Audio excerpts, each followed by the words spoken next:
NDA కూటమిని ప్రజలు ఎంత బాగా ఆశీర్వదించారో ప్రకృతి కూడా అంతే మాదిరిగా దీవించడంతో వర్షాలు కురిసి రాష్ట్రంలో జలకళ నెలకొందని జలవనరుల శాఖ మంత్రి నిమ్మల రామానాయుడు తెలిపారు. జల దిగ్బంధంలో చిక్కుకొని యలమంచిలి మండలం మాడవ గ్రామంలో ఆయన పర్యటించడం జరిగింది. గ్రామానికి వచ్చే ప్రధాన రహదారి పూర్తిగా వరద నీటితో మునిగిపోవడంతో ట్రాక్టర్ పై ప్రయాణించి ఆయన గ్రామానికి చేరుకున్నారు. గ్రామానికి చేరుకున్న రామానాయుడు వరద నీటిలో నడుచుకుంటూ ఇంటింటికి వెళ్లి బాధితుల్ని పరామర్శించడం జరిగింది. శ్రీశైలం డ్యాం నుంచి 5 గేట్లు ఎత్తి 1.35 లక్షల క్యూసెక్ల నీటిని దిగువకు వదులుతున్నామని తెలిపారు.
రోజునటువంటి వైఎస్ఆర్సీపీ ప్రజాప్రతినిధులు గాని కనీసం అధికారులతో సైతం ఈ వరద ముంపు ప్రాంతాల్లో పలకరించినటువంటి వాళ్ళు ఆ రోజు లేరు.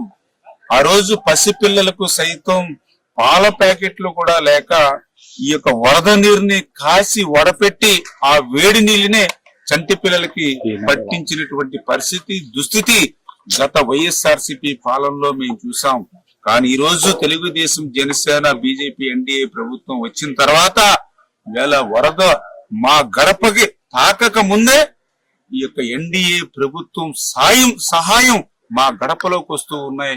ఆ 25 కేజీల బియ్యం, కందిపప్పు, ఆయిల్ ప్యాకెట్, ఉల్లిపాయలు, ఆలుగడ్డ ఇవన్నీ కూడా మా ఇంటికి చేరుతూ ఉన్నాయి మేము అడగక ముందే అని ఎంతో సంతోషాన్ని, సంతృప్తిని ఈవేళ వరద బాధితులు వ్యక్తం చేస్తున్నటువంటి పరిస్థితి.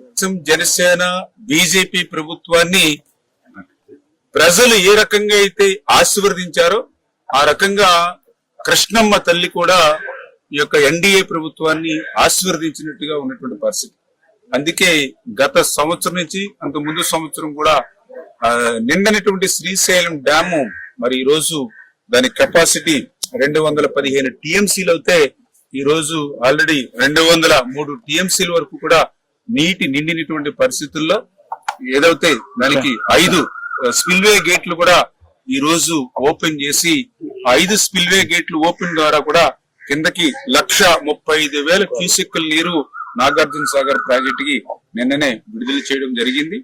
పైన పెరుగుతున్నటువంటి వరద నీటి ప్రవాహాన్ని గమనించుకుంటూ మిగిలినటువంటి గేట్స్ కూడా ఓపెన్ చేసి తొందరలోనే నాగార్జున సాగర్ కూడా, ఎందుకంటే దగ్గర నాగార్జున సాగర్ 312 టీఎంసీల కెపాసిటీ ఉంటే మరి ఈ రోజు చూస్తే 140 టీఎంసీల వరకు ఈ రోజు నిండుకున్నటువంటి పరిస్థితి.